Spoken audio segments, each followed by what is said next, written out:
Welcome to Plastic Model Mojo, a podcast dedicated to scale modeling, as well as the news and events around the hobby. Let's join Mike and Kentucky Dave as they strive to be informative, entertaining, and help you keep your modeling mojo alive.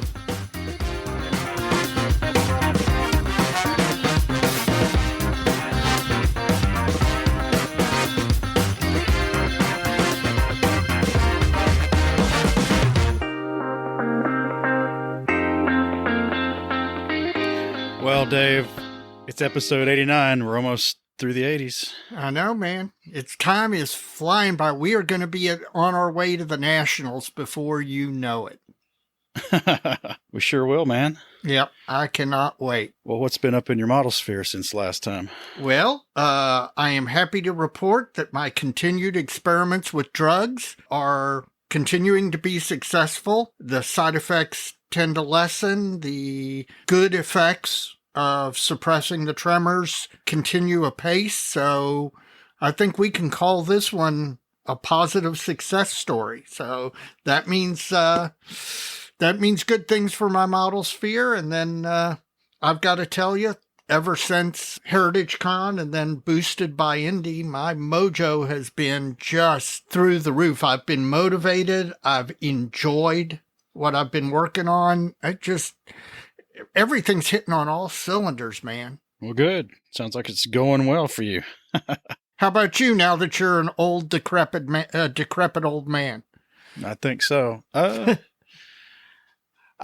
tell you, in the last couple of weeks, I guess, I've been enjoying some of the topics on a few of the other podcasts. Yeah. Just some interesting stuff out there, kind of modeling adjacent stuff, some more philosophical or cerebral stuff. Stuff we don't think about too much, but, we'll recommend podcasts a little later. But I don't know. I just been getting caught up. I got behind on a few, and I've had some time to turn off some other stuff and turn that stuff back on, and I've enjoyed it. That's what I've been doing. So we're recording, so I'm assuming that means you have in your hand a modeling fluid. I do. Instead of the Russell's Reserve 10-year, last weekend, just ahead of the big birthday weekend, I picked up a Bullet 10-year. Oh, just kind of for a comparison. So I was going to say, I didn't know Bullet made a 10-year. Yeah, they got a 10-year and they got a barrel strength. Oh, I've had their cast strength before. We'll talk about that toward the end, but that's what I got. What about you? I've got one with a little bit of a story behind it. I've got a beer from Dreaming Creek Brewery in Richmond, Kentucky, and it's called Kentucky Common Ale. And this one was supplied by the model wife because she saw it in the store.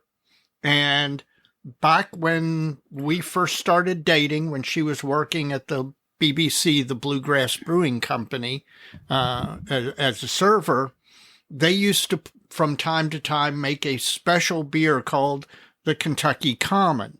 And that was her favorite beer. It was only available in small batches, and they don't make it anymore. And so she saw this, and the name got her, and so she brought it for me to try as long as I'd give her a little sip. And it tastes very, very similar to what the BBC used to brew back in the day.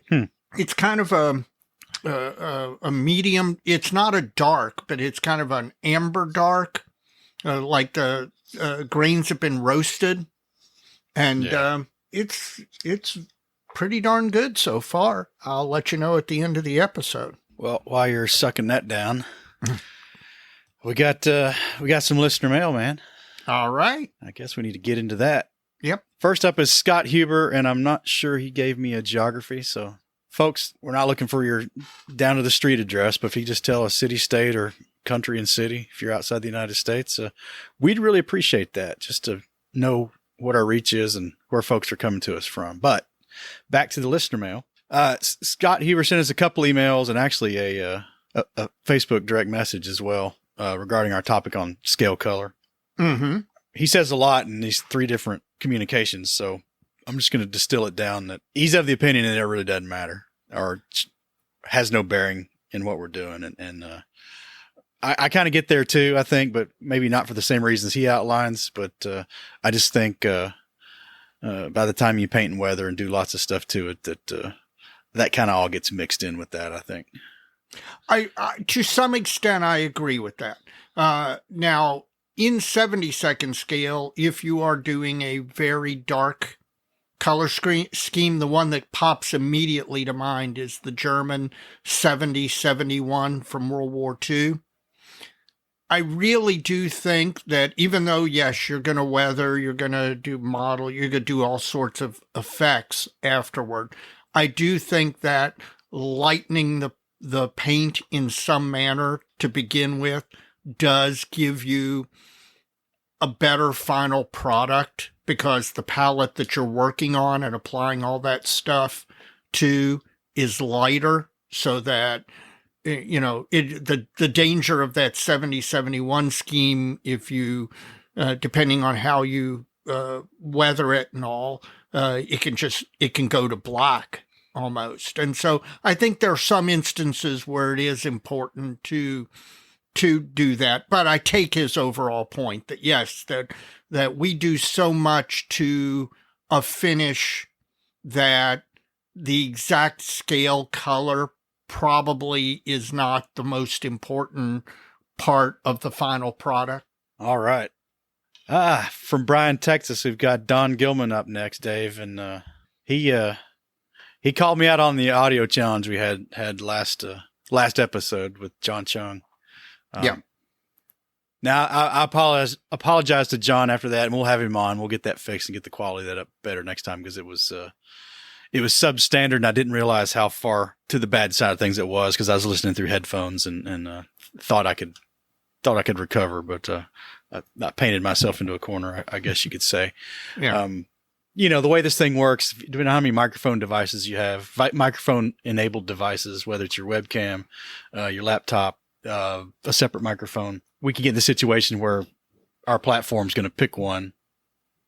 And if you don't make sure it's the right one, you may not get what you want. So I'm pretty sure that's what happened. Yeah. But so we're gonna have a little checklist next time for our next guest to make sure this doesn't happen again. But John Chung, sorry about that. Glad to have you as a guest. And Don, thanks for pointing that out. We were well aware of it, but like to hear that the quality is appreciated.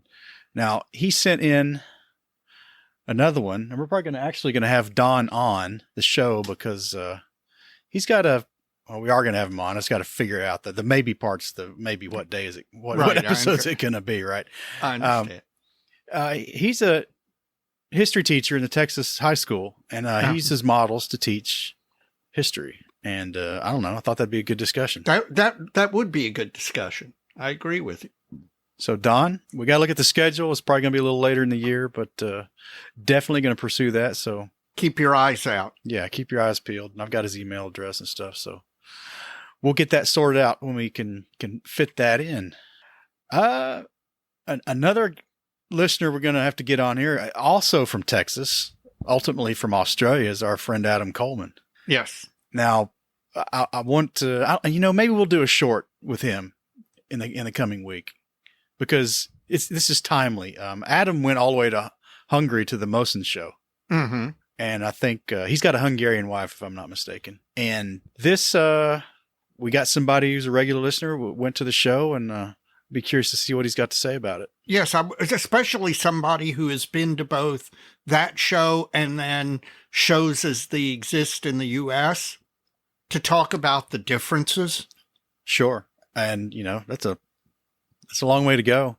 Yes, it is. But I saw all the press from it. It looked pretty awesome. It did. That show looked great. Up next, John Lees, and he's from Elgin, Illinois. And he was at the indie show, but he somehow failed to pass ways with you. Oh, wow. He said he didn't hear your voice anywhere. Oh, man, that's well, Lord knows I was certainly talking. I came home from that show hoarse. By the time Skippy and I got back to down to Louisville, I was hoarse. So I had done a lot of talking, and people usually hear my voice. Well, I think I can't remember if it's in here somewhere. I won't take too much time to find it, but he alluded to this maybe in his first show in a long time, if maybe ever. I don't know if I'm mistaken about that or not. But anyway, he was really enjoyed the show. You know, he's walking up to the venue and passing all these people coming out with their arms loaded down with their purchases, and that's always a good sign, man. And he says probably the biggest thrill he got as a kid was going to the local hobby shop, and there were two in the town he grew up in, and poring over the stacks of models to see what was there, and walking through the vendor area and searching the stacks of used kits on the tables brought back a lot of memories for him, and he had a really great time. That show was, as I said, we have a particular affection for the indie show for a number of reasons, but I will tell you this year, that show was spectacular. Not only in the models entered, the vendor room had just the right balance of the different types of vendors. And man, there was money changing hands. There was commerce going on. And man, there were a lot of listeners and old friends to sit around and talk with. And I had a blast. The only thing I was missing was you there. Yeah, I wish I could have made it, but one thing about that show we didn't talk about, and maybe you know or don't know, the first time after COVID, 2021, they had it was a huge show as far as entries wise. Yep. I guess it's probably kind of retreated off of that now. I think the total number of entries may have retreated off that a little bit, just simply because, everybody entered their year and a half or 2 years worth of COVID building. But as far as the number of people, I'm willing to bet you that the number of total people at the show this year was as big or bigger than last year. Well, cool. So hopefully next April I can manage to get up there again. Yep. I miss not being able to go, but stuff happens. Well, he's got a few modeling fluid points. He's thanking us for the Basil Haydens. That's a good choice. Now, he's asked if I've ever tried Pogue. I have not, because that stuff's expensive. Yeah, I think Pogue's up in Maysville. So that one's actually, as far as bourbons go, that one's kind of out on the fringe as far as Kentucky goes. Yep. Unless you want to count Jim Beam up in northern Kentucky or Cincinnati or wherever it is now. Yeah. Four Roses, Angel's Envy. God bless the state of Kentucky, he says. And Gumball Head. There you go. And he prefers Murphy's over Guinness. To be honest, I do too. Murphy's Irish Stout. Yeah. My wife is a Guinness fan, so I probably shouldn't say anything. Maybe she's never had Murphy's. Maybe. I don't know. That's a good question. And we're helping him get through his 11 hours a day at the bench where he's been a tool and die polisher for 45 years. Oh, wow. It's a long time. Now, that's being at a real bench. With a die grinder. That's right. And all kinds of stuff. It's long days, man. That's detailed work, too. So good on you. 45 years. I hope you're getting to the end. Maybe it's time to model for 11 hours a day instead of polished dies. There you go. If that's what you want, John. We got a lot, man. That's good. Eric Kenser. Now, where's Eric from? He's from Silicon Valley, so he's out on the West Coast. And it was the wheel question. No, it was Michael Karnauka's question last time, or in episode 87. Okay, which was? 2 episodes ago. Refresh my memory. Well, it could have been either one. I don't remember. As a TV show or movie ever inspired a build? Oh, okay. And he's got an unusual one, Dave. All right. I'm interested. His inspiration for a build, an inspired build, comes from the Great British Bake Off. Okay. Now you have my attention. I guess the format of the show has a technical challenge for the contestants. Yes. And it was to make an American-style donut. Uh-huh. And while the bakers were doing their thing, trying to pull off these donuts, the commentary was going through the sidebar history on the donut and talked about Red Cross staff converted buses that were driving around to all the Army Air Corps bases. Yeah. Bringing coffee and cigarettes and donuts and conversation to all the bases in the United Kingdom, called Clubmobiles by the troops. And somebody makes the bus these are based off of. A retro kid out of Belgium makes one 72nd scale. So he converted one of these. Well, I don't know he converted it, but it's I guess it's Clubmobile, 72nd scale. So it can't be very big. No. So he had to do the inside. He reduced 1944 copies of Life magazine covers down to 72nd scale, painted pillows, record jackets, cigarette boxes, and that's donuts. going all out, man. That's a great inspiration. You're right. That's something that, you wouldn't ever connect up to, modeling inspiration. That's cool. John Passano from Bloomfield Hills, Michigan is written in again. Yep. Got a couple of points. When, if ever, does a panel line stop being a panel line? Now, when I read this, I wonder if he doesn't mean seam lines, because he talks about sanding and fitting seam lines, doing the fingernail check. Yeah. And then thinking you got it conquered, and then through some retrogressive observation, there's residual seam line still there. Jim Bates and I have had this discussion where you work, you sand, you polish, and it, from all intents and purposes, it looks like the seam line is gone. Then you hit it with primer, and you can see a seam line. I am convinced that in some cases, that is simply the difference in the polish level of the plastic from where you've sanded along the seam and from the mold itself, and that if you apply a second coat of primer, it disappears. Now, Jim's not 100% convinced with that theory, but I do think that that's at least some of it.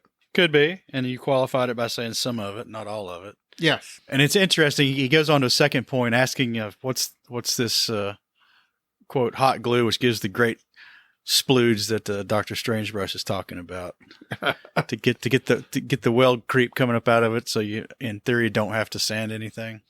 Well, Right. You don't have to fill anything. Right.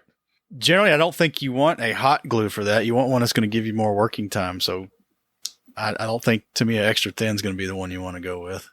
Right. You can use just the Tamiya regular cement Or testers. I still use that because I like its hotness or lack of, I guess. Yeah.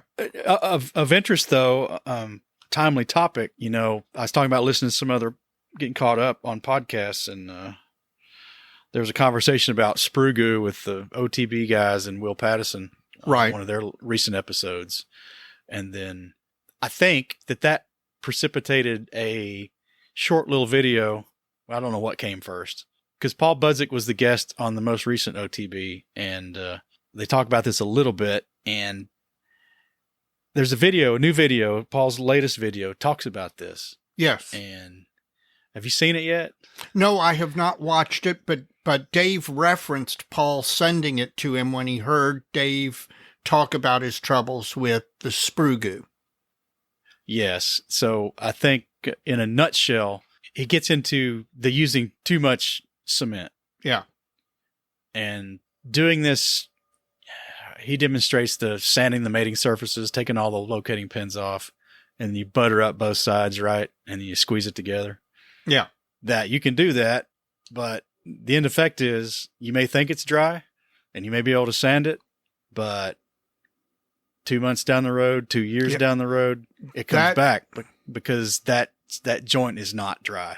That is my big hesitancy. And I'll tell you, I haven't played with sprue goo much. I did a little bit, never was successful with it. Doesn't mean that it doesn't work. And there are plenty of other people out there who figured it out. But for me, one of the hesitancies was that the drying time on that stuff, I don't think is, depending on the size of what you're filling, what you're putting in, it can be longer than you would think it would be. Well, and he also makes a comment. People say it works, but did it?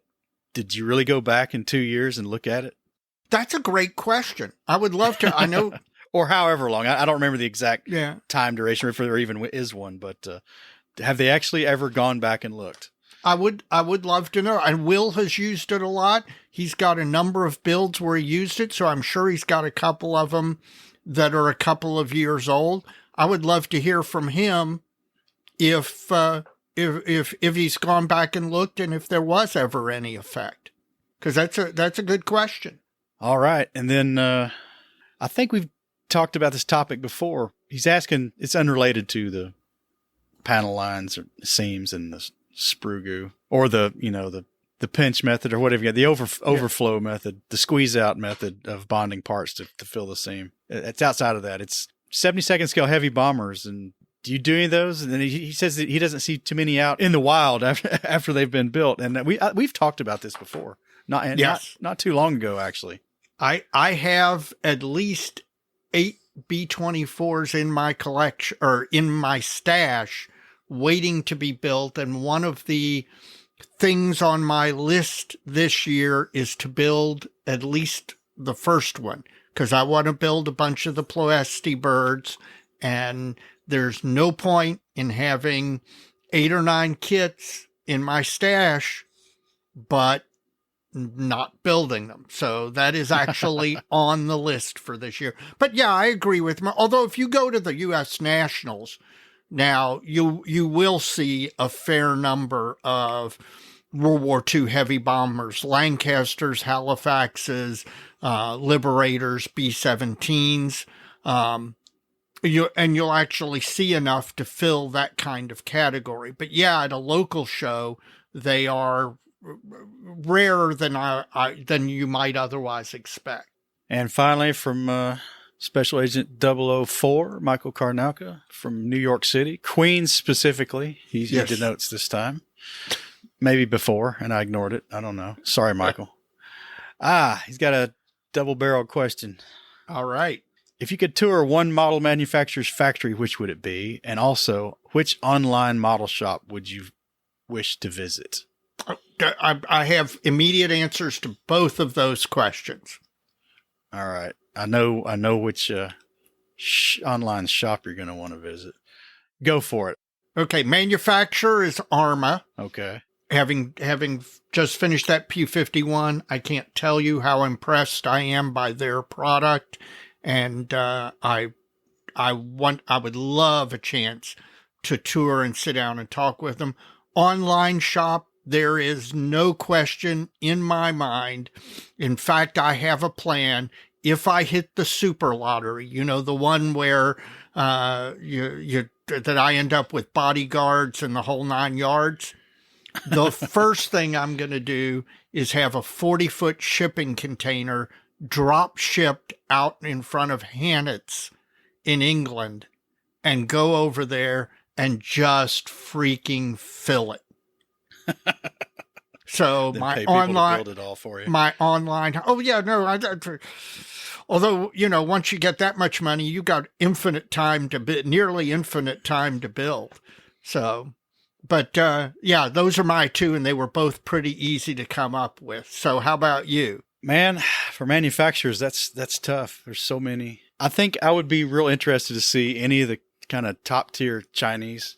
Somebody like Tacom or Ryfield, and they're probably, some of these brands may fall under an umbrella. You never know. Like Vespid may be one of those as well. I don't know. But anyway, it's out of curiosity how that would work based on the manufacturing production. I've actually had hands-on experience with. The only deal is that if you go, you have to agree to smuggle one of the Uyghur workers out with you. I don't think they work there. I don't think so either. At least I hope not. Well, to be honest, the contract manufacturer places I was at weren't, there was nothing shocking about those places.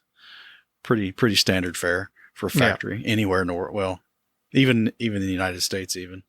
I'm sure there's some crappy places that exist. Not saying it's perfect over there or anything like that, but I would be curious to see what these mold shops look like. Yeah, because I'm of the opinion that injection molded model kits are kind of at the front end of the envelope for injection mold technology and tool design and just tool cutting. I just think most consumer products, the parts in them are I think way simpler. Now there may be more engineering in them because they have functionality, right? But ultimately the design is usually not too complicated. Yeah. And the tolerances probably aren't as tight. Well, I don't know. It depends. They could be more, but Yeah. Depends on what it is, right? Yeah. Now for online retailer. Yep. Hannets would be cool. I think B&A would be cool in Australia. B&A would be way cool. Just, you have to fight off the spiders and the snakes to get there. I don't know if I could pin one down because there's not one I do a lot of. I know you do a lot with Hannets. Yeah, I do a lot with Hannets. I do a fair amount with a couple of the Chinese shops, but I don't know. I'm not so sure something like Lucky Model or Easy Hobby would be. Right. Anything but a warehouse. Anything but a warehouse, or maybe they got some storefront attached. Now, if you remember, they used to have that day at VLS. Yes. Was the Masters Club could go shopping? Right. And how'd we get to go, though? I don't remember. Well, Terry was a member. Right. And so as you could go as long as you were with a member. Okay, now, so you had to have the member because the member had to have the member card to make the purchase. So Terry would purchase everything that we all put on a common cart, and then we pay him back and split it up outside. But those are some very fond memories. Yeah, that was some fun times. Those were some fun way too much times. Yes. Dave, that's all from the email side of things. What do you got off Facebook? Well, I've got some Facebook ones. First one, Ronald Dunster reached out to tell us that he is getting his mojo back after 25 plus years away from the hobby. So that's great news. I can't tell you how often we get that communication from a listener where they have found our podcast and they're just getting back into the hobby after a long time away. And man, you have picked the right time to get back in the hobby, because I'll say it. Yeah, I say it all the time. I'll say it again. We live in the golden age of modeling. So welcome back, Mr. Dunster. Paul Toutant, having listened to our recent 12-minute model sphere, wanted to welcome you to the 20% off at Denny's on Thursday Club, because apparently if you're 55 or older, you can get 25% off at Denny's on Thursday. So another benefit of your recent birthday. Well, I saw that one when it came across, and I laughed. And on our internal communication system at work, I was getting some birthday wishes because it comes up automatically. So people start sending you birthday greetings. Yeah. Kind of like Facebook. Yeah. And I said, one of my quote unquote friends just told me that I qualified for this discount at Denny's. and I've been waiting nearly half a century for that. Did all the youngins at where you work go, what's a Denny's? No. I think everybody knows what Denny's is, but just nobody goes there. Okay. Ben Schmone, I think it's Schmone, Schmon, reached out. He had listened to episode 88 and talked about where we talked about scale color effect. And he was telling us that he had read some stuff by a artist modeler named Chris Flodberg, who apparently had some really good insights on it. Said might be something worth considering looking up down the road. So I appreciate him bringing that to our attention. Finally, I'm going to read this one in full. Our friend Tom Balky Romanowski sent Mike a DM, happy birthday DM, and I'm going to read it in its entirety. Happy belated Age Advancement Day, Mike. While everyone was wishing you happy birthday yesterday, who's thinking about you today? Me. That's right. Me. And I would like to take this opportunity to point out that Dave was totally inaccurate in his statement during the 12-minute model sphere that the tank parades were in your honor. He is confusing May 9th victory parades with the May 1st International Workers' Day parades. May 1st parades were, and in some places still are, to showcase the glory of socialist labor. All the factory workers, school, hospital personnel, construction workers, basically everyone had to march in those damn parades to celebrate their overachieving the goals set by the 5-year plan. So you see, it wasn't the military celebrating your birthday. It was every factory worker, every teacher, every nurse, every carpenter, every machinist, every tram operator.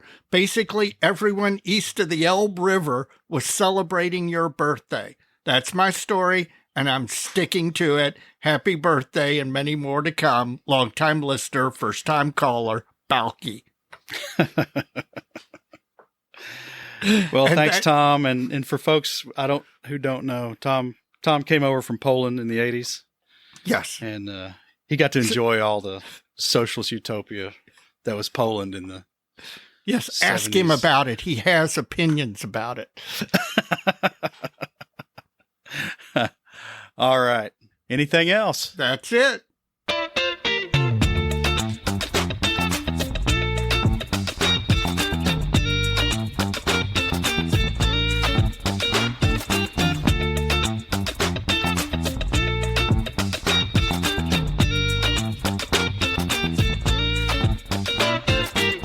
This is the time where I ask you, as you've listened to this podcast, when you get to the end, please rate us on whatever podcast app you're using. Give us 5 stars. It helps drive the algorithms to make us more visible to more people. Also, if you're listening to us and you know somebody that you model with, that you see at the hobby shop, that you see at the model club, who's not listening to this podcast, please recommend this podcast to them. They may be a little bit technologically challenged, not know what a podcast is or how to listen to it. Help them out, show them on their phone, get them listening. We appreciate it. The best way for us to continue to grow, and we are continuing to grow, the best way is for a current listener to recommend us to a friend. So please do that. And while you're doing that, you can do like I did and get caught up on some of these other podcasts out in the model sphere. You can do that by going to www.modelpodcasts.com. That's Model Podcast plural. This is a consortium website set up with our good friend Stuart Clark from Skull Model Podcast up in Canada. If you go to that website, you'll find banner links to all the podcasts in the model sphere who are participating in the spirit of cross promotion in this community we've all developed over the last few years. So check them out. In addition to the podcasts, please check out our blog and YouTube friends out there in the model sphere. Mr. Chris Wallace, model airplane maker. Jeff Groves, the Inch High Guy, the Inch High blog. Jim Bates, a Scale Canadian TV. Stephen Lee with the Sprue Pie with Frets. Our good friend Evan McCallum, Panzermeister 36 on YouTube. So check them out. All good blogs, all worthwhile content, all worth checking out. It's fun watching them grow their platforms and get all that great stuff out there to read and watch. So appreciate all the content, guys. Absolutely. And here where I usually do the IPMS plug and ask you to join IPMS, I'm going to instead thank everyone who has joined IPMS, particularly IPMS USA, but all of IPMS Canada, IPMS Australia, IPMS Israel, whatever IPMS. I hear from people all the time that they've joined their national chapters. And they come up to me at shows to tell me they've joined IPMS USA. I can tell you from looking at the membership numbers, IPMS USA has exceeded where I thought we would be at this point. And so instead of begging you to join, which I am begging you to join, but for all those who have joined, thank you very much. We appreciate it. And you're going to have an enriched modeling experience because of it. All right, Dave. Well, let's have a word from our sponsor. Plastic Model Mojo is now brought to you by Model Paint Solutions, your source for Harder Steenbeck airbrushes, David Union power tools, and laboratory-grade mixing, measuring, and storage tools for use with all your model paints, be they acrylic, enamels, or lacquers. Check them out at www.modelpaintsolutions.com.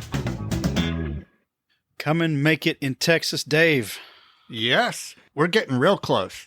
Well, at the time of this recording, Dave, we are 92 days away from the 2023 IPMS National Convention in probably scorching San Marcos, Texas. Under 100 days, less than 3 months. This is going to be here before we know it. and we got some big plans. Yes. Well, Mojovian's Special Agent 003 has checked in, Dave, Mr. Brandon Jacobs, and he's got another hot spot for us to enjoy once we're done at the show, or need a break from the show, need to grab lunch or a cold beer or dinner. Green Grove in Green, Texas. Again, that's a short drive from the show venue. I think about 10, 15 minutes, something like that. Oh, that's not bad. Green Grove is a cool outside beer garden under the shade of a giant live oak tree. It's like I went and looked at it. He sends a URL. I'll get it to you in the show notes. Thank you. Local live music played on stage, and we can go check it out, see what's going on there. The schedule's not out for the entertainment there the week of the show. We're still a little ways out for that sort of thing. Sure. It's a very mellow place to have a cold beer and get a bite and listen to some local music. Open 7 days a week, noon to midnight, 10 p.m. on Sunday. We may have to hang out there, man. But wait, there's more, he says. Okay. Tucked away in the corner of the Grove is Goodwin's Underground Speakeasy, Oh, my. where patrons can descend a flight of stairs and enter the very cool, as in cold, and hip, as in cool, underground space and order whiskey drinks. Goodwin's Underground Speakeasy hours the same as the Grove, 7 days a week till midnight, 10 p.m. on Sunday. So, again, I was right. Green's a short 15-minute drive from the convention hotel, and you cannot think of a better place to chill out during the evening after the show. You know, I'm betting down in that speakeasy, they might even have some bourbons. Probably do. Yeah. So, folks, if you're looking for things to do in addition to the show, get out of the hotel for a little while, go have some fun, come back to the show and hang out later. Green Grove, www.greengrove.com. Now it's spelled a little funny, Gruenegrove. But we'll put that in the show notes. So check it out. Looks like a fun place to go while we're down in Texas, Dave. Absolutely. Well, that is the update for the National Convention activities.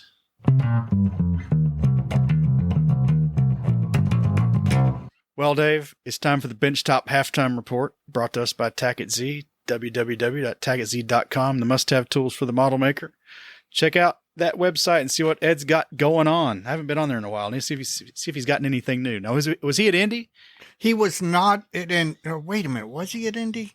No, I do not think he was at Indy. Well, check out Ed Tackett and see what kind of modeling accessories for your bench he's got going on. Well, Dave, you've been talking about all your mojo and riding the high. Yeah. Surfing the big kahuna. That's right. Of the model sphere. Yep. What's on your bench? Well, a couple of things. The F8, the Academy F8 that I'm building for the Model Geeks group entry in San Marcos is making great progress, but it stopped about 3 or 4 days ago because there's some stuff I ordered from Edward that is making its way across to the U.S. I've been reliably informed that it's in the U.S.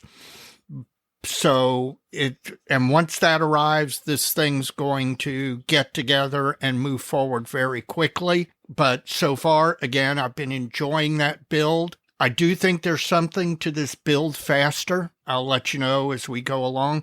But because I was kind of stopped on that this past weekend, and Evan McCallum was giving me a little bit of heck, I walked into the stash and pulled out a kit that I think was probably molded in the late 60s or early 70s. The Hasegawa 72nd scale Japanese Isuzu fuel truck. And my attitude was, you know what? I'm going to slap this thing together and use it as a weathering mule. Our friend Ian McCauley was talking about this on a group chat today. People expecting to do some of these weathering techniques that they see and painting techniques that they see on the internet, on YouTube or whatever, and expecting to immediately be able to accomplish them and, basically reproduce what the guy on the YouTube is doing the first time they try it. And that really isn't the case. Even if you talk to one of these YouTube guys, they will tell you many times whenever they try a new technique, it'll take them multiple tries to get it down to where they're happy and comfortable with it. So I took this Isuzu truck. My attitude was, I'm going to slap this thing together. I'm going to do a good job. I'm not just going to mangle it, but I'm going to do a good assembly job and all. But really, my attitude is I'm putting this thing together so that I'd like to get better on my chipping, my weathering, my staining, all of those sorts of things.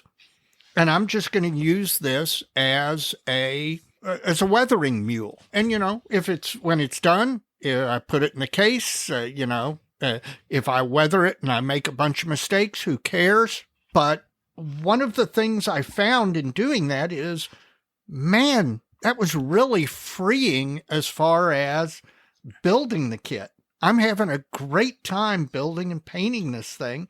It's almost all together to the point where I'm really going to start doing some actual painting and weathering and trying some of these techniques and pin washes and, all sorts of this sort of stuff that you see on all these YouTube videos. But along the way, I've had a great time. And I'll be honest with you, it was really kind of energetic and refreshing. So that surprised me. I didn't expect that. So, well, I told you you're teasing me to. Well, you're not teasing me. You're tempting me to start something else. Yes, because it did. The modeling energy that has come out of this, which is totally unexpected, is amazing.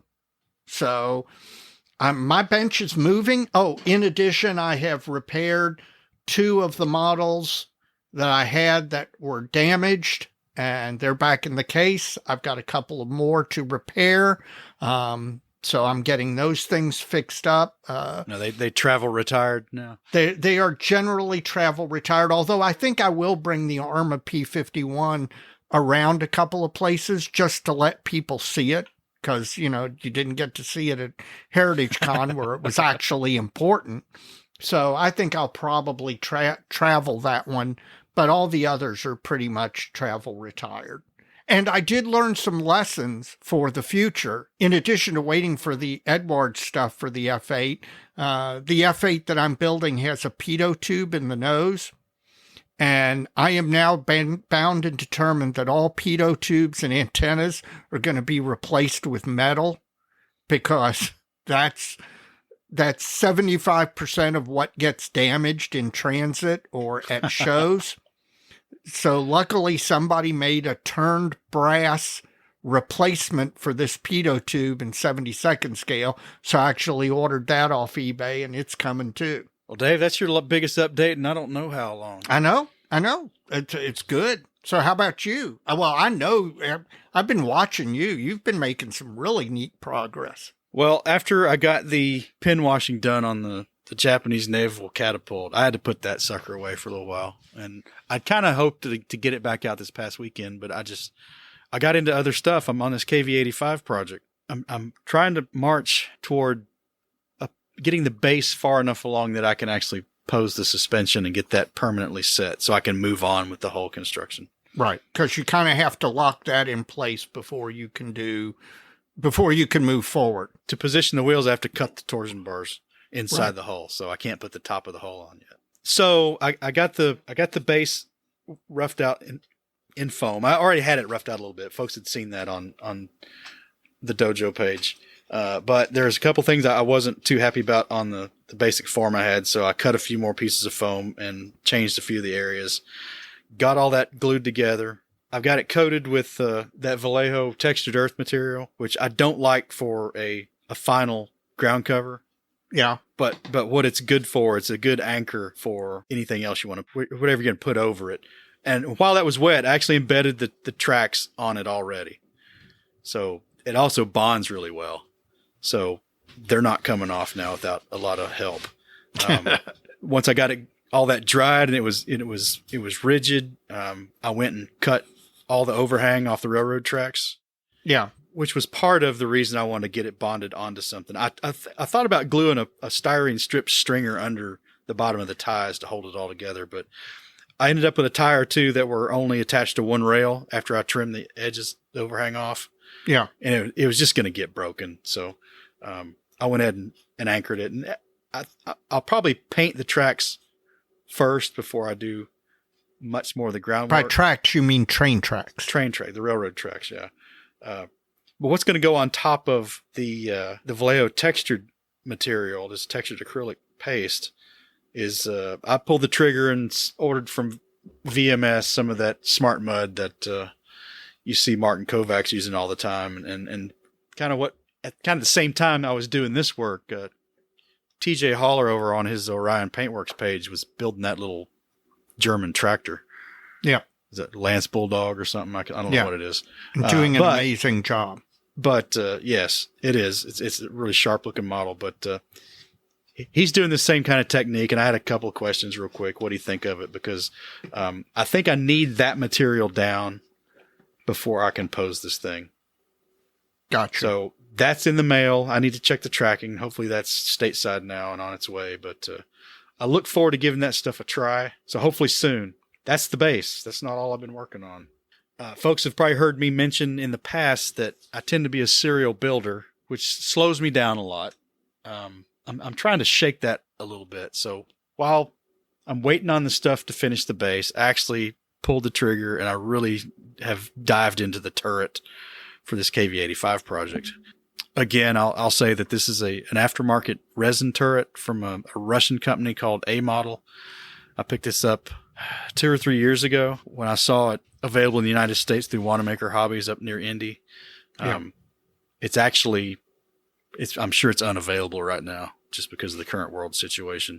You don't even know if they're still in business, right? No. And I bought this, and prior to that, I bought they make an engine for one of the Soviet Aerosons, the snowmobile airboat things, right? Yep. So I've got that too, and they're both really nice. That Aeroson engine is really sharp, but this turret I really like because it's what I would call, and some people call it's an organic master. It's hand wrought. It's a modification based on some modeler's skill of the Eastern Express turret, believe it or not. Yeah.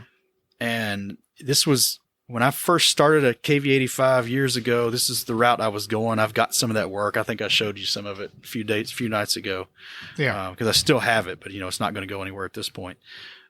This turret is just really nice, but it's old school, hand mastered, hand cast resin. So there's some air bubbles to deal with. There's some detail that's came out a little blurry that I'm replacing, and there's just some other places that it just needs a little TLC.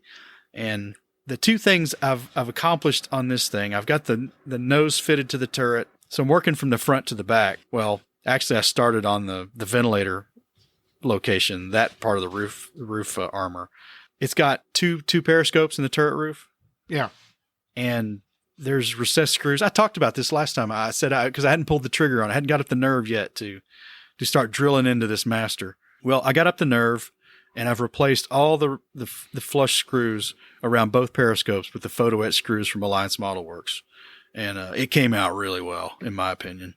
Mm-hmm. I'm satisfied, so maybe that's all that matters. Well, that is the most important thing. That is the most important. You're right. The other aspect of this I've been working on is cleaning up the joint for the turret nose where it fits the face of the turret. And then there's 5 lifting lugs on this thing that I've gone around and added weld seams around all 4 sides of the base of those things using the technique where you use styrene rod and liquid cement. Yeah. I'm really pleased with the way those came out. Why did you choose to do that? I know, I'm sure some listeners have watched other videos where, say, Evan, sometimes you'll see him use the decals for the weld seams.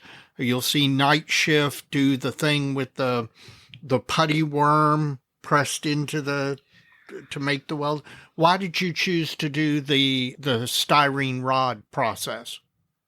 Well, I thought about the Archer transfer welds. I had thought about going that route, but I've got, each one of these would have 4 90-degree turns.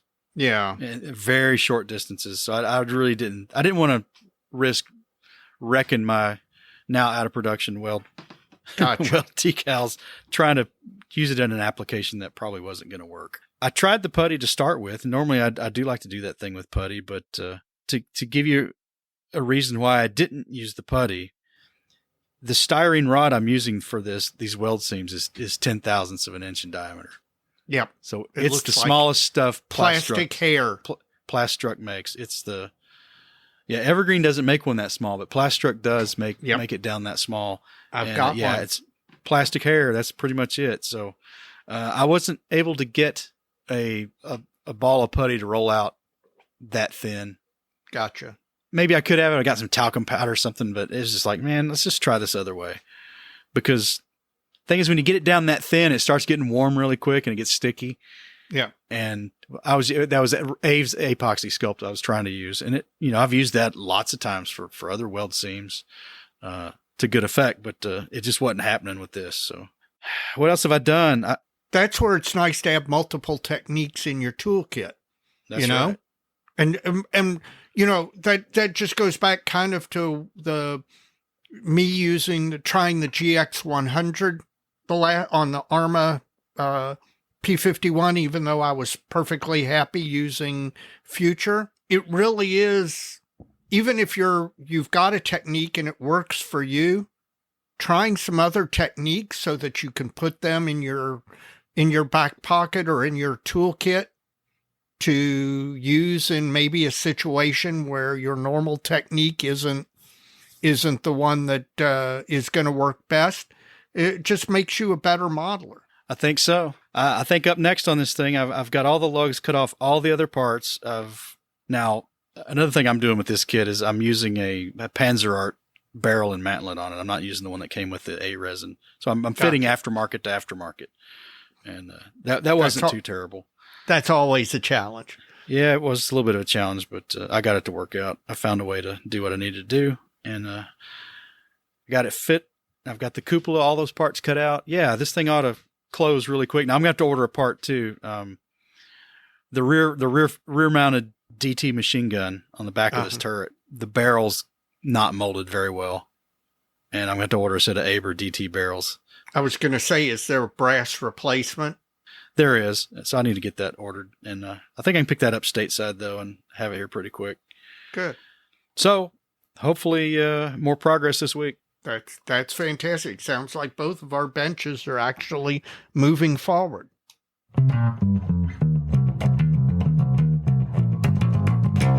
Mike, I assume you've been spending some money here and there on modeling stuff since we last talked. What broke your wallet? Well, I haven't been too terrible, but I got some birthday money, so that might change for the next time we have this segment. But what have I bought? I just already mentioned the order from VMS. I'm going to give their satin varnish a try finally. It comes in a nice big bottle. Gotcha. And the Smart Mud terrain material, see what that's like. So that's a few things I bought. I also had to replace all my Tamiya tape. Oh, no. I was out of most of them. Oh, okay. I'd already bought my wide roll, the one that does not come in a dispenser. Yes. I'd replaced it a while back, but I had to go buy all new ones. Maybe it's not the most economical, but gosh, I bought my original 3 plastic dispenser rolls of that stuff probably, it's probably 8 years ago. Yep. Before I used all that kind of masking tape. But anyway, a couple years back, I don't know exactly when. It's been since we started the podcast, but I had a glue spill. Spilled all over my tape dispensers. Oh. My Tamiya tape dispensers, which are apparently styrene. Yes. So basically, they all got glued together. I couldn't get them apart, so I couldn't just order refills. I had to order all new. Well, but, luckily, they're not expensive. They're not. So, and we'll have to talk about that later because that kind of raises what we're going to talk about in a special segment. Yeah. So I got to shop around on eBay, and one of my favorites, Burbank House of Hobbies, had a buy all 3 get a deal thing. So I just bought all 3 and got those in house now. I'm trying to think if I bought any other stuff besides consumables like that. Dave, I don't think I have. Oh, I think I've been pretty good. I want you to know that I kept the modeling economy stimulated because I went up to Indy and I bought stuff. Let's see, I bought a book on one of the units it's an out of production book on one of the units that participated in the Ploesti raid, the 389th.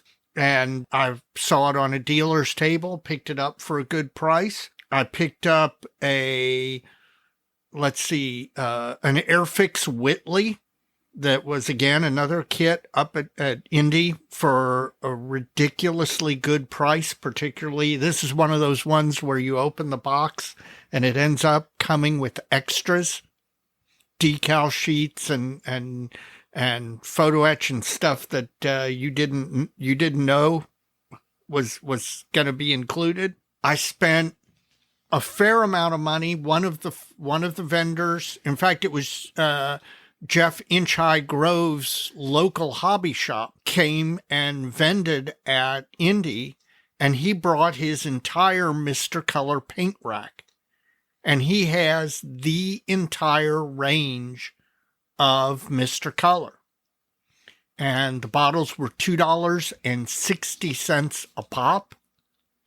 And I was buying those like they were like I was eating popcorn, man. It was just so I spent a lot at Indy.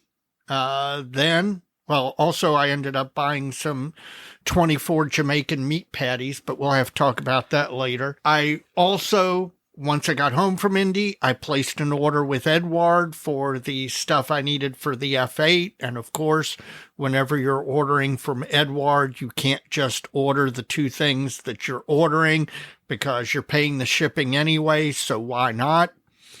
And then I ordered the turned brass pitot tube for the F8 off of eBay. So I've actually been spending a fair amount. That's unusual for me because usually as we approach the Nationals, I end up buying less and less and kind of start stockpiling the bankroll for the Nationals.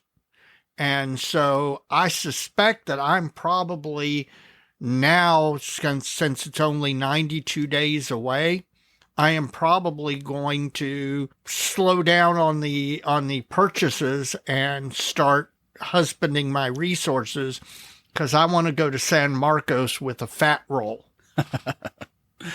Well, good luck with that. But you said that last year, but you didn't buy all that much.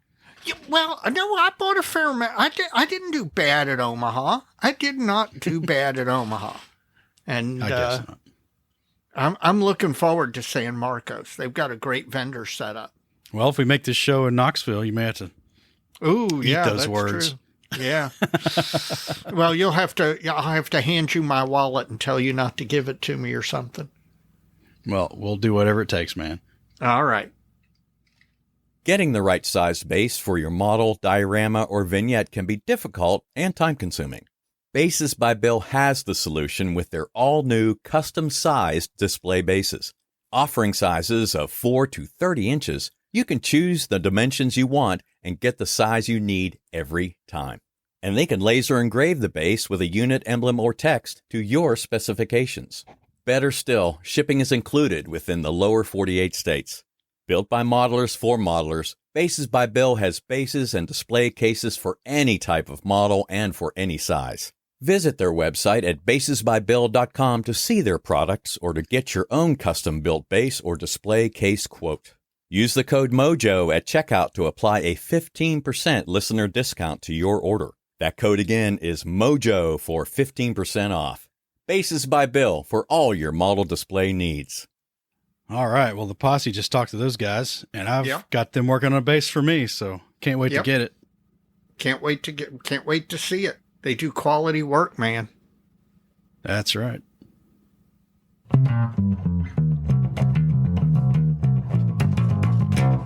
Well, Dave, we've made it to our special segment tonight, and it is Tools, an epic tale of reverence and regrets.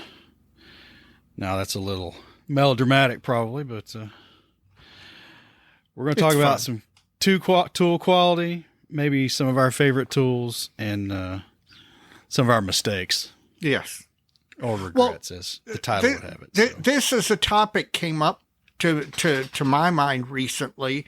One of our listeners, Stephen Reed, had to replace his compressor, and he had heard me talk about replacing my Silair 20A silent compressor that gave me some 27 years of good service.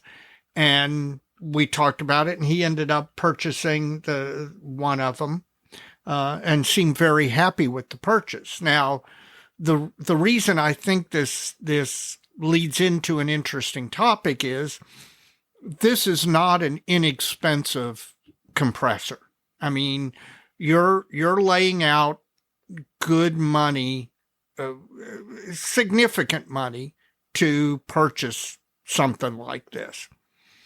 But yet, I'll tell you that when mine finally died after 27 years of service, that I did not hesitate to go out and purchase another one because of the quality involved. That it was, when I first got into modeling and then first got into airbrushing, I did what everyone did. I went out and bought one of those little compressors that sounds like a small motorcycle engine running and vibrates across the floor as you're airbrushing. It's got no tank and it pulses. It's got all, they were really cheap, but in the scheme of things, spending the money on it was really not a good investment, because it very quickly, between the fact that, I model late at night, the last thing I need is something that will wake the entire house running and airbrushing. It got hot as heck if you used it for any period of time. Then as soon as it got hot like that, the efficiency of the air compression dropped, and it really didn't provide what a compressor needed to provide. So in retrospect, that probably was not the best way to go, even though I was just getting into it and didn't know better, didn't know to spend money to get good quality tools to begin with. And this kind of also reminded me of the discussion you had with our late lamented member, John McIntyre.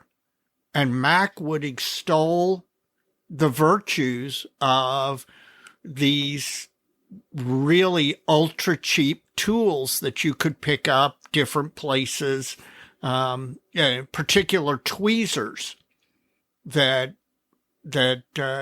you pick them up, and he would be really proud about the fact that he'd gotten 6 tweezers for $6 or whatever it was.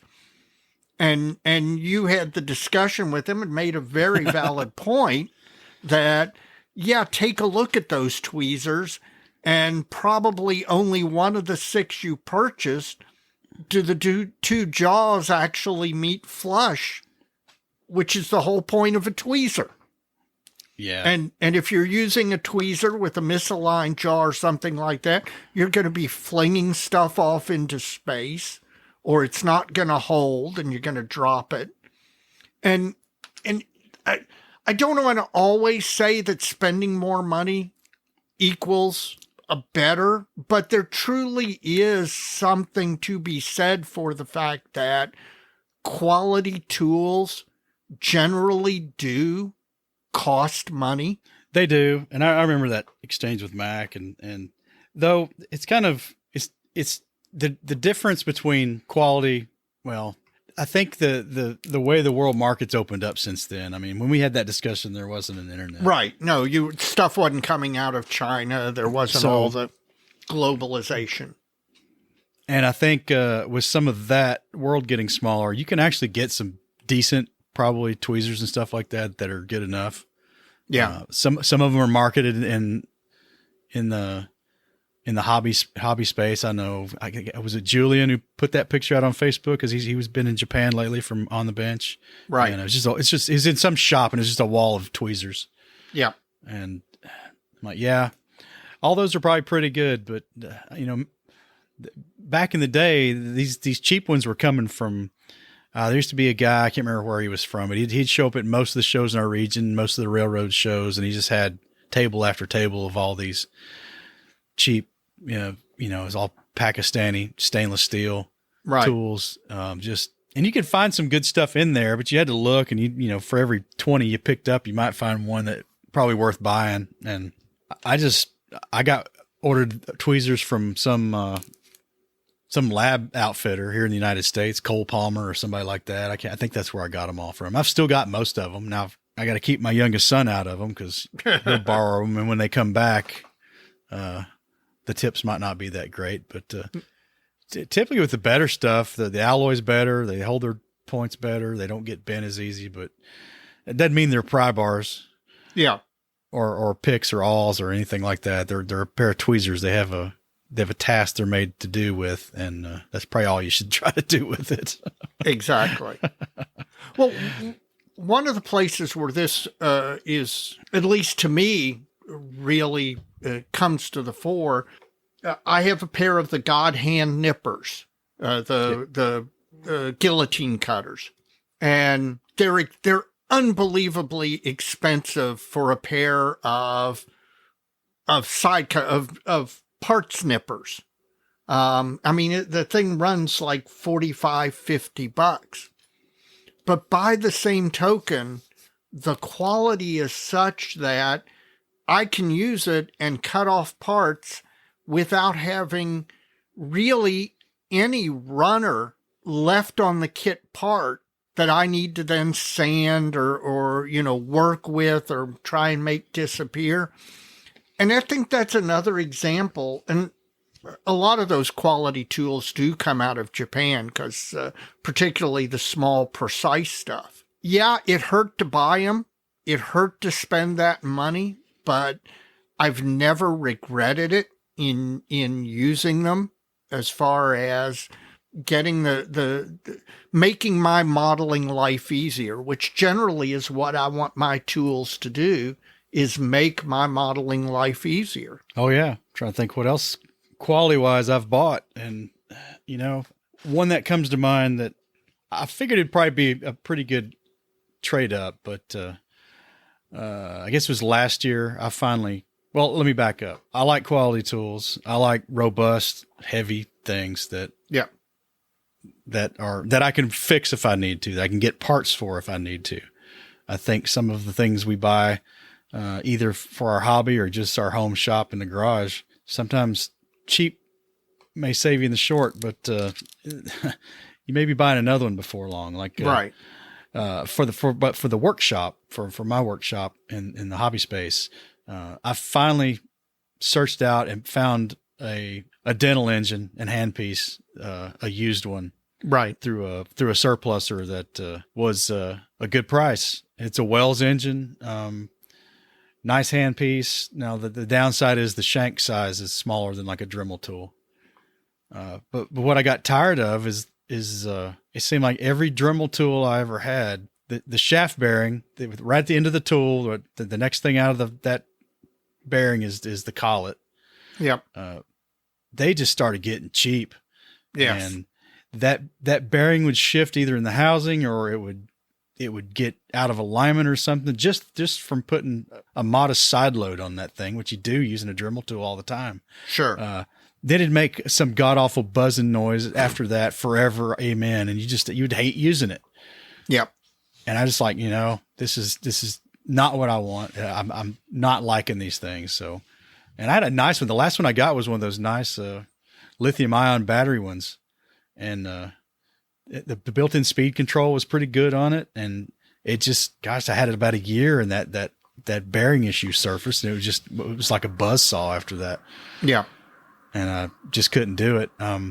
Another one I chased down was, I haven't used it in any kind of modeling capacity yet. And God knows if I ever will, but, I wanted one of these small dental vacuformers, and my choice was to spend about $150 and get one of these mass market unbranded or multi-branded things you see all over the Amazon and eBay. You know, they're all made in the exact same factory. They just have 20 different names on Amazon. 20 different stickers on them. And, yes. I'm like, okay, I could get that, but what if it breaks? What do I do then? I'm going to have to buy another one. Right. Because I guarantee I'm not going to be able to find parts for it. So there's one my dad had in his dental office that I tracked down again. It was a used one. It was a little rough, but it was sight unseen other than the photographs.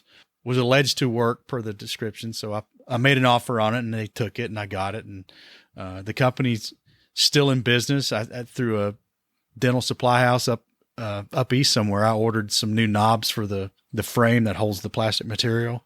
Mm-hmm. And at some point I'll probably take it apart, clean it and repaint it, but it works fine. You know, I slapped a PMM sticker on it. So personalized it. So there you go. But again, it's, I can order a heating element for it. I can order a vacuum pump for it. I can order knobs and screws and all the fittings for it. And I got it for about the same price that I could have bought the Chinese one for. Yeah. Now I had a little knowledge about what I was doing because I'd used one before and I was familiar with the brand and I knew what it could do. But it's just something I always want to add to the shop. So I went out and got one that was, despite being used, was still quality.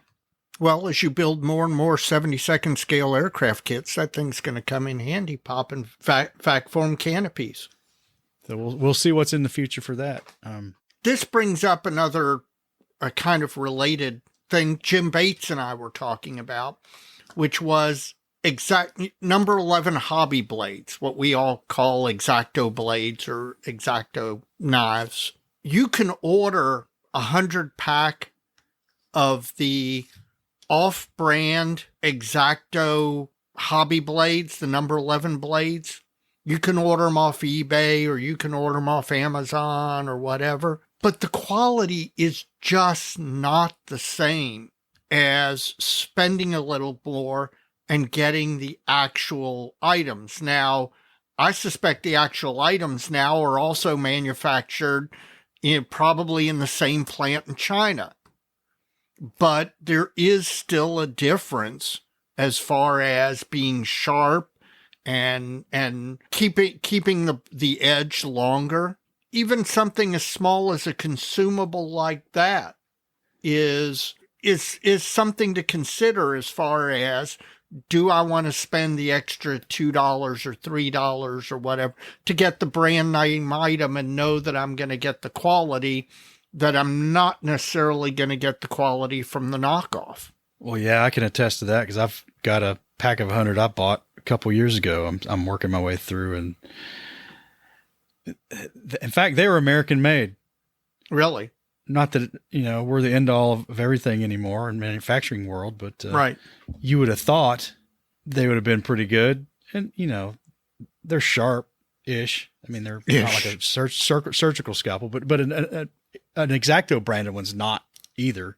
Right. But the big difference is in these, and the last box of number 11s from X-Acto I bought, is that you can hold the two next to each other. And this brand X that I got, the tip just doesn't come to a point like the X-Acto branded ones does. Yep, absolutely.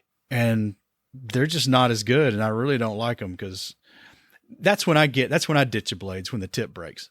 Yeah.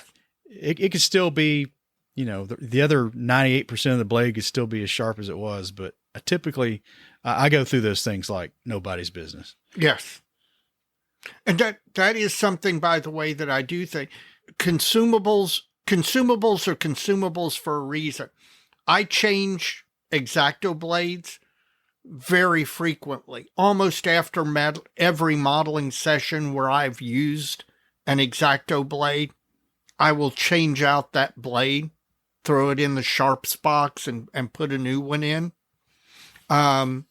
Simply because in the scheme of things, it's worth it to do that rather than come back to the table the next time and find the blade doesn't cut quite as well because you used it previously and dulled it and didn't realize it. Or like me, broke the tip off of it. Or broke the tip off, yes.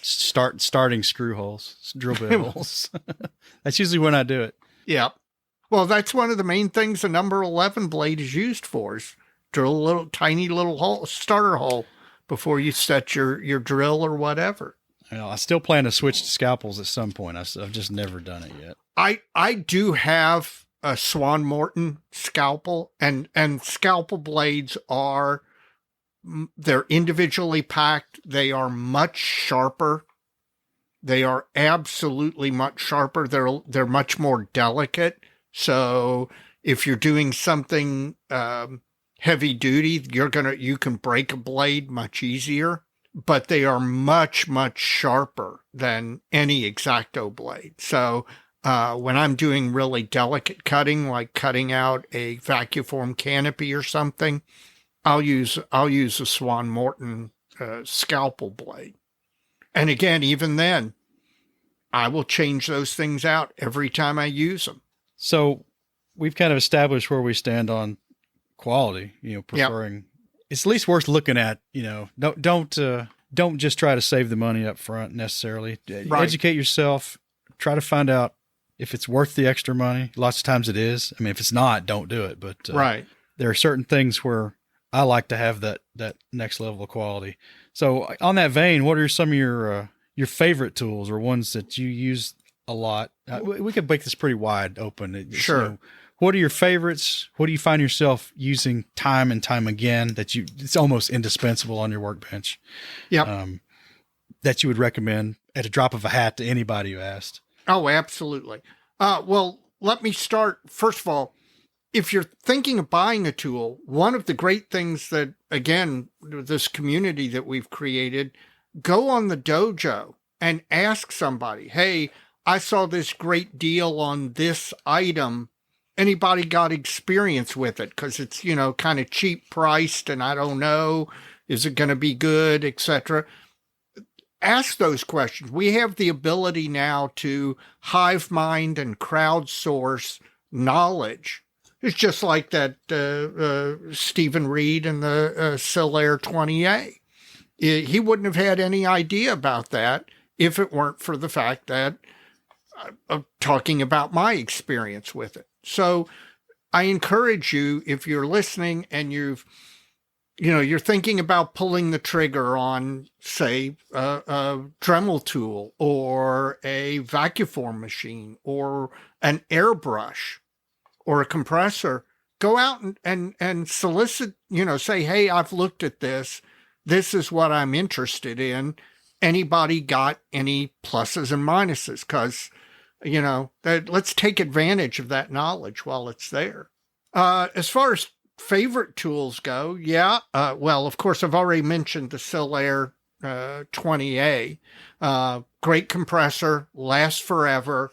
It's silent. It's actually, I've got it sitting on top of a mini fridge full of beer, and the compressor for the compressor is actually quieter than the compressor for the mini fridge. I can hear the mini fridge kick on, and every once in a while I think did I leave my compressor on? And no, it's the fact that the mini fridge is much louder than the compressor. So that's a one for me that's a go-to, because again, airbrushing a lot. Another thing about building faster and the idea of skills deteriorating if you don't use them is I'm airbrushing more and more frequently, trying to build that skill. And so if I'm going to be doing that, I need to have a compressor that I know absolutely 100%, never a question about whether I'm going to have a problem with it. That's an off the top of my head favorite tool. Do you have one? Well, I tell you, it may seem pedestrian, but there's something I use almost every night for just checks and balances on my work and to answer questions really quick. I've got two steel rulers, scales, as we call them in my line of work. Stainless steel, high temper, they're pretty flexible. but don't bend. Right. One is just it's a 6-inch scale on one side and 150 millimeters on the other. And I exclusively use the metric side. When I'm modeling, I do work in millimeters typically. I don't like working in scale feet or any of that stuff. That didn't make any sense to me. I guess it could make sense to me, but if I'm measuring something that's small, I'm going to measure in the actual full size measurements. Now, Gotcha. What I like about these, and if you're going to get one, go get a good one. This one's made by Fowler. There's a couple of others. These are good engineering brands. Fowler, Brown and Sharp, Starrett. Who else might make one?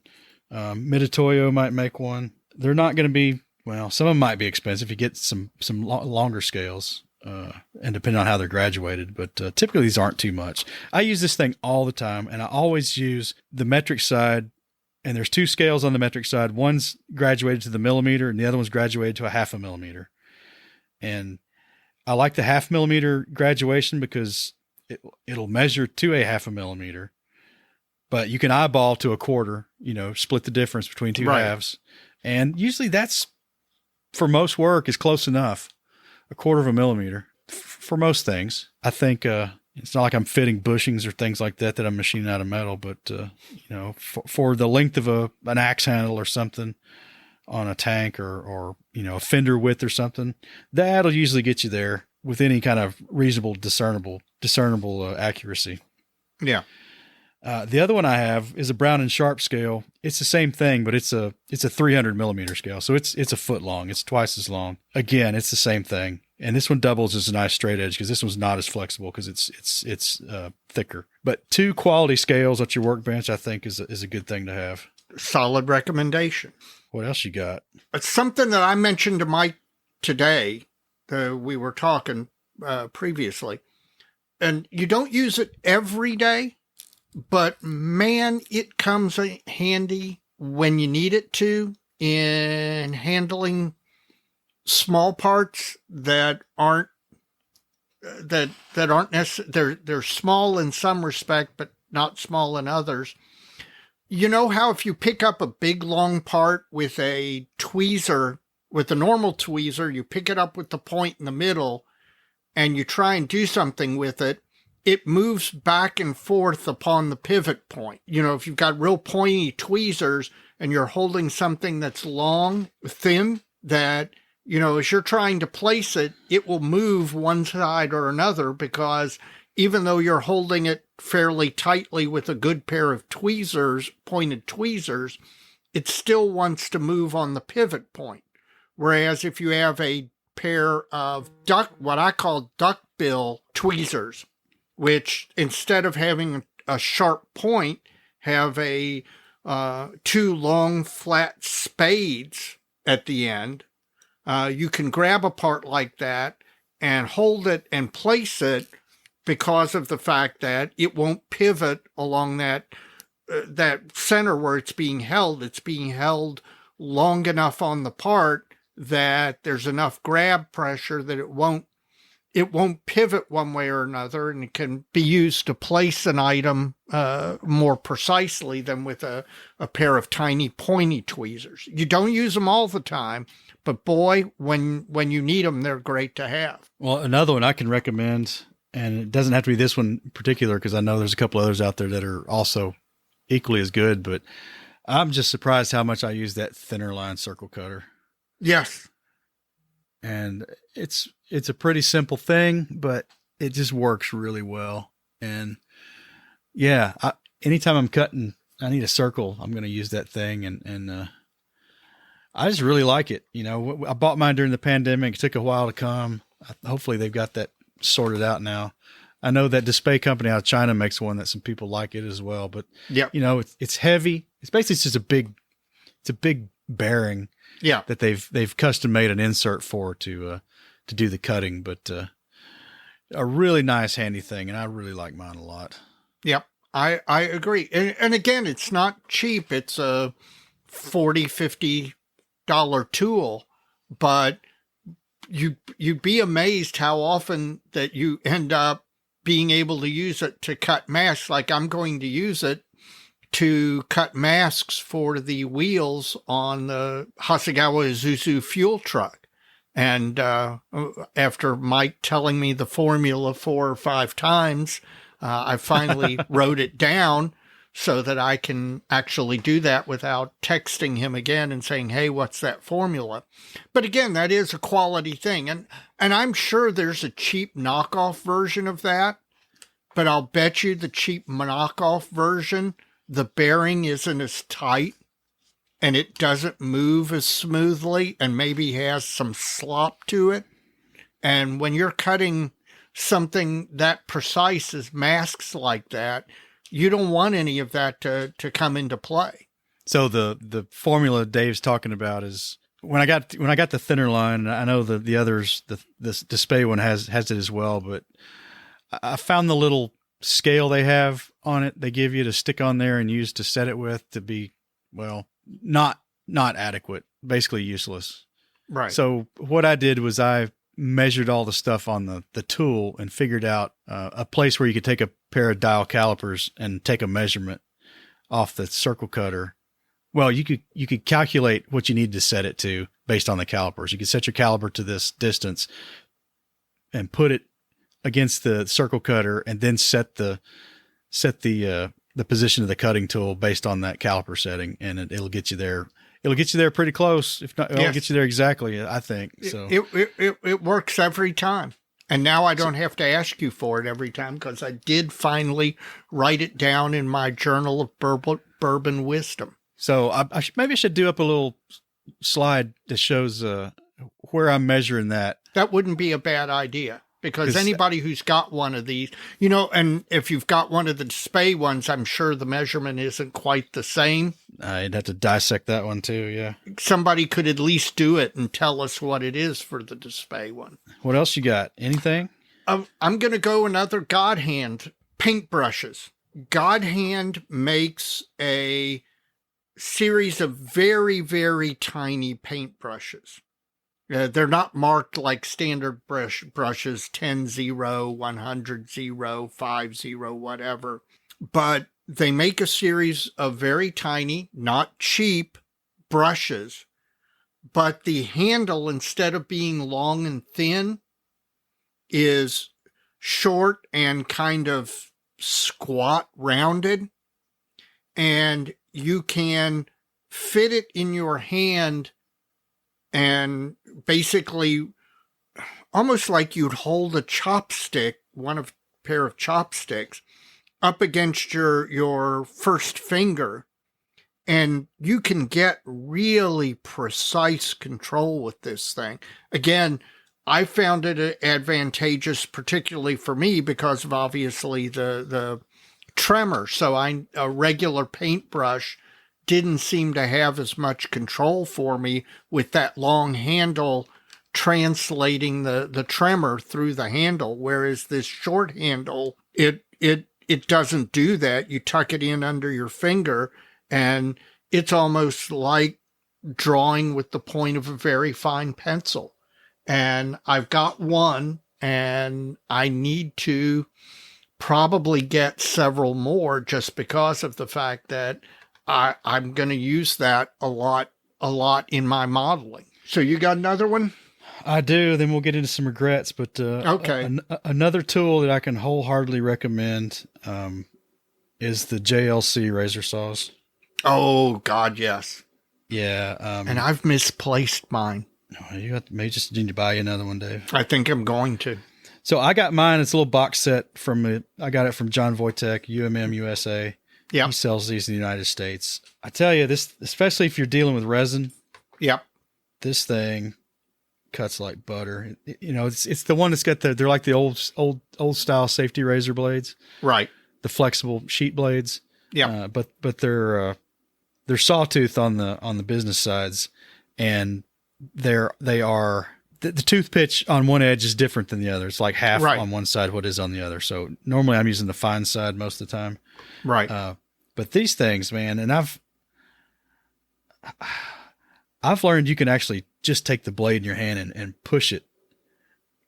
And I mean, push it like perpendicular to the blade, not use it in a sawing motion and just shave blade thin bits of resin off of something with the blade. But, it makes quick work of cutting resin pour blocks off. Gosh, it's probably Plasmo on YouTube uses the corner of one of the blades to do panel line touch up. Yep. So it can be used as a scribing tool as well. But JLC razor saw, check out the UMM USA. That'd be a good source to get in the United States. Just a really, really handy thing to have, and I use it quite a bit. Absolutely, wholeheartedly agree. So you want to talk regrets? Where to begin? God. Well, okay. How about a half regret? We can start with a half. And this name may come up a lot, but so what? Micromark has a lot of tools, and you may get their catalog in the mail and all. They have, among other things, they sell a scriber that almost looks like a dental tool with, double-sided picks on both sides. And the feature of this tool is that if you run it in a panel line, it'll actually pull plastic out, whereas many scribers simply push it to one side or the other. And there is some use for it. But unfortunately, like a lot of the Micromark stuff, the points at the end, the scribing points at the end were not machined uniformly. So the one I got, one of the two ends really isn't useful, because if you use it, it will want to pull to one side or the other. And it's not helpful. That's not helpful. So, and it wasn't super expensive, but it wasn't cheap. I mean, I was paying a decent price for what it was. And it just, you got it. And it was again, that, it had been mass manufactured somewhere where there wasn't any quality control or any fine. Basically, it was good enough. It was manufactured in a good enough process. And unfortunately, good enough many times for what we do isn't good enough. So that's kind of a half regret. I use it every once in a while, the one side that's decent, but it was disappointing compared to what I thought it was going to be. Well, guess where my first regret came from? I'm betting Micromark. Before the Display and the God Hand single edge, single blade nippers. Right, guillotine nippers. That are the rave right now, and for good reason. They're good tools. Yeah. There's a while, this kind of got started in model railroading. Oh, God, I know where you're going. When all these advanced plastic kits of rolling stock started coming out, it had all individual grab irons, and all the undercarriage piping and all the ladders and stuff were all separate pieces. Yep. Well, somebody discovered these little cutting tweezers. Yes. And what these things are really intended for is for basically separating bone and tissue off, like dissected lab rats. Really? I wondered what they were. I thought they were for trimming old men's nails. No, and there was a company, I can't remember who it was, that was selling these to the model railroad community, and they were made by Utica, which is a fairly decent Swiss-made lab instrument company. Yeah. And they were pretty good, but they weren't cheap. This was what, 92, 93, 94. So yep. They were popular for a number of years. And I still use my Utica ones quite a bit, though they're starting to get dull and need to be sharpened. I've got a set of these things. Micromark got onto this bandwagon and started making their own through whoever supplies their stainless steel, which is a country in Asia that ends in Stan. Right. Where a lot of not so great stainless steel comes from. Anyway, by comparison, well, there's no comparison.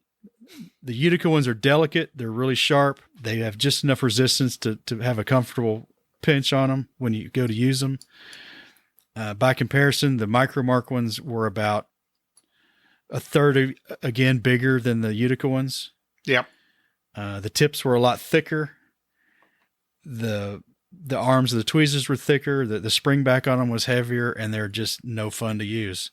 Yep. And not only that, the pair I have down at the tip where there's a point, the two halves of the blade don't meet. Yeah, these don't either. And yeah, I mean, not at all. So I do some really rough stuff with this pair, and I've got 2 more pairs because I thought I'd found a bargain that have never been out of the plastic in 20 years. Yeah. Yeah, they're really not very good. But they were the hot thing for a second in the mid-90s. That's right. Yeah. Still good, still useful, but there's other tools now. Yep. You got another one? Yes, I do. The tiny little no-tank compressor that, okay, in the 1980s and the 1990s, when the price point between something like that and an actual compressor with an air tank, and I'm not even saying a silent compressor, but a compressor with an air tank, so it's not running all the time. Back then, this was the introductory item, and I can see the useful. I bought one. I used it for a number of years, but it's a half regret because I don't necessarily regret having done it at the time, but looking back on it or looking at it from 2023 and what our choices are, it is a shame that thing is still sold. Because for not much more money than that, you can get a compressor with a tank that, even if it's not a silent compressor, it's going to be more quiet than this thing that vibrates. And if you have if you got carpet, it'll stay in one place. But if you model in a room with a hard floor, it'll actually dance around the room. And it just, there's no point now in getting one of those when the next price point up gets you a compressor with a tank and at least, much more reliability than those things. So maybe it's kind of a half regret. Maybe it's a nostalgia regret, but it's definitely something that when I see somebody getting into the hobby and they make that as their first purchase to go along with their airbrush, you just want to go up and say to them, no, here, spend $50 more and you can get something that you're going to be happy with for a whole lot longer. Well, that's kind of like recommending folks just skip the single action airbrush altogether. Yes. Yep. Absolutely. In this day and age, I don't think there's a reason to ever recommend somebody start out airbrushing with a single action airbrush. And you're talking to a guy who that's exactly what I did. Well, I did too. Yeah. And then once I figured that one out, you quickly learn the limitations of it or the hassle of doing other things with it. And it's really not that much more expensive to go ahead and get the double and learn. Just learn from the start using that instead of the other. Exactly. You got another regret? Not really. I don't think so. I'm usually pretty picky with tools. I probably do. Off the top of my head, I don't know. Go ahead if you got another one. I've got another regret, and this is a general category regret, and it goes back to what we talked about at the beginning. I have, over the years, bought from those tool vendors, and I have bought a number of tweezers and a couple of clamps that really, in retrospect, were not of any real value. Again, with tweezers, you're much better off investing a little more and getting a good set. And it's easy to tell a good set by looking. Yeah.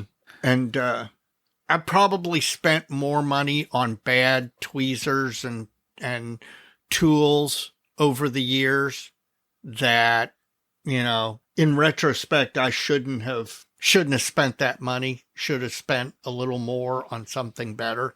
Well, I guess we'll end it there and just ask folks to write in and tell us what your favorite tools are, the ones you go to the most, and And give us your regrets. Yeah, what kind of sob stories you got? Let us know.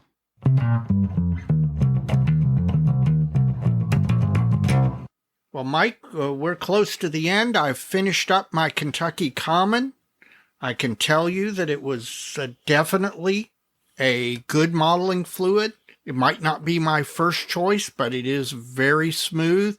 It's about 5.45% ABV. So, it's in the scheme of things very light on the alcohol side. So it's not going to send me to the point where I can't model. I liked it. I enjoyed it, and I'd definitely drink it again if it was offered to me. Well, I finished up the Bullet 10-year, and I tell you, it's probably because of the high rye content in the Bullet mash bill that the 10-year over the orange label standard, which is probably 6 to 8, I would imagine. Right. It really doesn't get any smoother. The flavors are a little more bold, not a lot. I wouldn't pay the extra money for the 10-year over the orange label. Gotcha.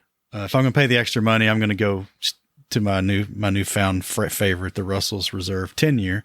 Yeah. Which I've got a bottle to retrieve from you. Yes, you do. It's hanging out at my house and actually kind of calling my name. So you got to get down here. And I got a bottle for my birthday, so I'll have two. Right. I'll be stocked for quite a while. Sounds great. Well, Mike, we're here at the end, and all we've got left is the shout outs. Do you have a shout out? Well, we've got a couple new Patreon contributors, Dave, Mr. Michael Gaines, and Chuck Doherty have both chosen the ranks of those who have offered their generosity and supported the show by financial means. We've got a couple ways you can do that. And if you'd like to follow suit and offer up a contribution to Plastic Model Mojo to help us keep things rolling around here, you can do so by going to www.patreon.com/plasticmodelmojo. There you can make a recurring contribution from any amount from $1 on up, and they'll handle the billing for that. And both these gentlemen came through Patreon, so we appreciate that very much. If you'd rather manage your own recurring contribution or just do a one and done, we appreciate that too. And you can do that via PayPal. You can do that by going to www.plasticmodelmojo.com. podcast website. In the upper right-hand corner, you'll see a heart icon that will take you directly to a PayPal page where you can take care of the one and done or manage your own recurring contribution there. And we've got folks doing it both ways. We really appreciate all the financial help you folks have been giving us. It's gone a long way to help us with our recording platform, some equipment. I just picked up another utility online that it's got a yearly subscription for that I'm using quite a bit to make the graphics for the show and learning that. So Thank you very much. I'd also like to thank everybody who contributes financially to the show. It really does help. It is really kind of you to help us defray the costs. I've got two shout outs that both come from the indie show, two different groups who are holding model contests in the fall up north.